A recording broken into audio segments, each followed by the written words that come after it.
dreaming within a dream. So in which case your dream would be consistent. And the people around you that you believe are evidence of the fact that reality is real would be consistent, because they're again part of your phaneron, as it is called. The reality that you consider to be the reality is consistent. But you may, when you die, you may wake up to another reality. It's the old story of Lai Tzu, isn't it? You know, thinking, was he a butterfly dreaming he was a man, or a man dreaming he was a butterfly? That's right. You know, and people never think of this, because one of the things that my forum, we were talking about this recently on my international forum, was the idea of these occasional dreams that people have that are life dreams.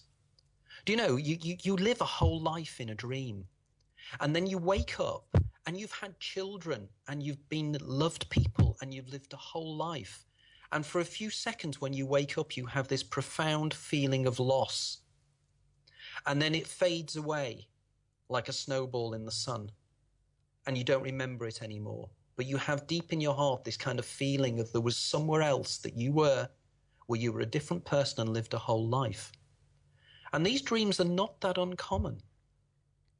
The people do have these dreams. So in which case, going back to your original question about hypnagogic imagery is the scientific technical term for it is called REM intrusion. This is where what is happening is that rapid eye movement, in fact, you are sleeping, but you're still consciously awake. And this is, of course, allied to another phenomenon called sleep paralysis, where people wake up, or they think they wake up, but they're not really awake. There was a guy who phoned me in on one of my radio programs on UK radio, and he had this amazing thing. He had woken up. He'd cleaned his teeth, he'd gone downstairs, he'd driven to work, and he'd worked for the morning, and then he found himself back in bed waking up. He then gets up, does everything else, and he gets to lunchtime, and he wakes up again. He did this 8 times during that day. And again, it's the idea of what is the reality? You know, the reality, because when we dream, dreams seem real. That's right. You know, it's one of the things that people forget. They say, oh, I must be dreaming. But we never get into that state of thinking we're dreaming unless we're adept lucid dreamers. You know, effectively, we believe the reality we are in is as real as this reality is. And that is because it is. We go into these other worlds.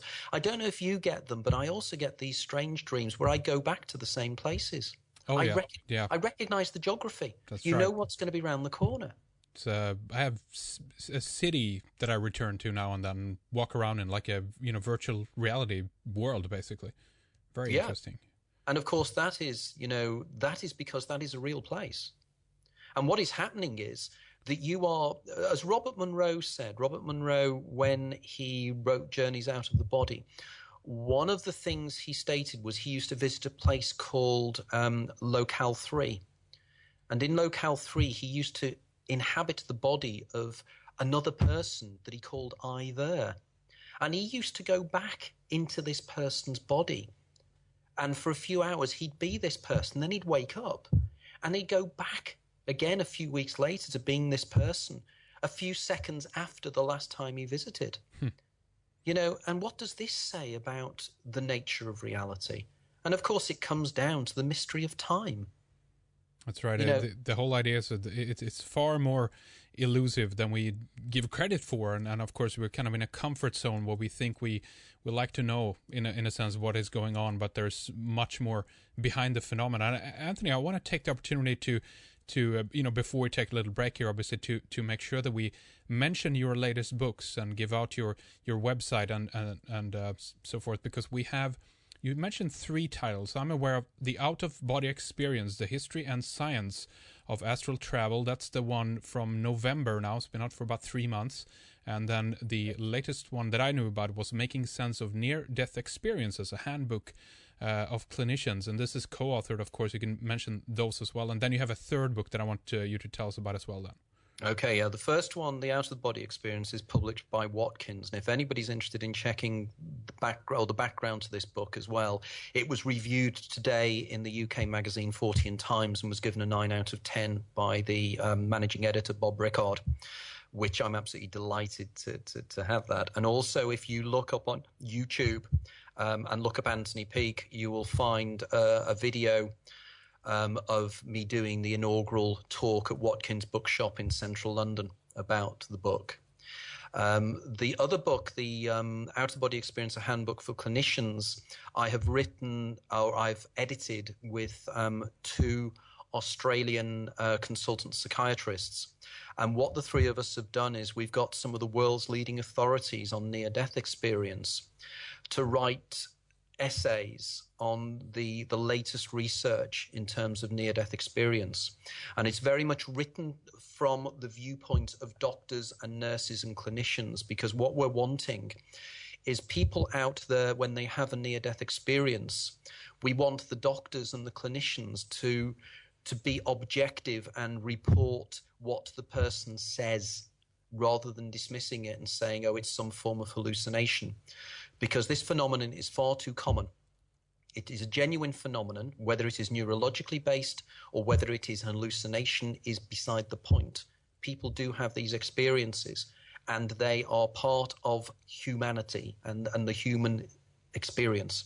So we need to understand them more. And this is the whole point of this book. And we have people like Pim van Lommel, Professor Peter Fenwick, and various other individuals who have contributed chapters to it. The book then my next book will be due out in April, and it's called The Labyrinth of Time. And this book I'm profoundly excited about because it is my take on how consciousness and how the observer perceives time. And rather similar to my last book on the out-of-the-body experience, I do a review of the history of the philosophy of time, and I discuss all the great philosophers of time. I then go into the science and neurology of time perception, how the brain processes time, how time seems to speed up under certain circumstances. But I also do the neurology of why this could be, including some really, really interesting research that's been done in recent years in terms of time perception. And I then move on to review time in popular culture. And I discuss movies that's based upon time, movies like Butterfly Effect, Groundhog Day, and various other films. And also time in poetry. I discuss T.S. Eliot and the four quartos, things like Burnt Norton. I also discuss the writings of Flann O'Brien and people like James Joyce, for instance, his book Finnegan's Wake. And I also discuss the philosophy of people like Peter Ouspensky and Friedrich Nietzsche, and the idea of time as a circularity, and the way in which something called the eternal recurrence can explain many of the observed phenomena we feel. And in the end, I then pull it all together again in the same way as I've done with my last book, of doing the science of it and trying to bring together a grand model that can explain out-of-the-body experiences and everything else in exactly the same way. And time is the secret, I think. We are so hung up with time. If we realize that time is an illusion and time doesn't actually exist, and again, people out there will say absolute patent nonsense. But if you read the work of people like Julian Barber, who wrote an amazing book 10 years ago called The End of Time, you will realize that time isn't quite what it seems. And again, I'm reminded of the very, very famous quote by St. Augustine, when he turned around and said that when people ask me what time is, I understand it straight away. But as soon as I start to think about it, I suddenly realize I haven't got a clue what it is.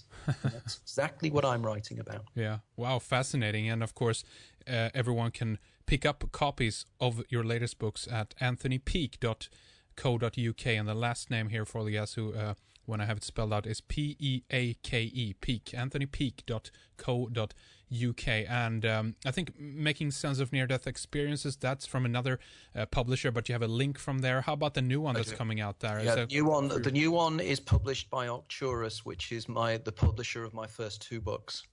The book on the out-of-body experience is by Watkins.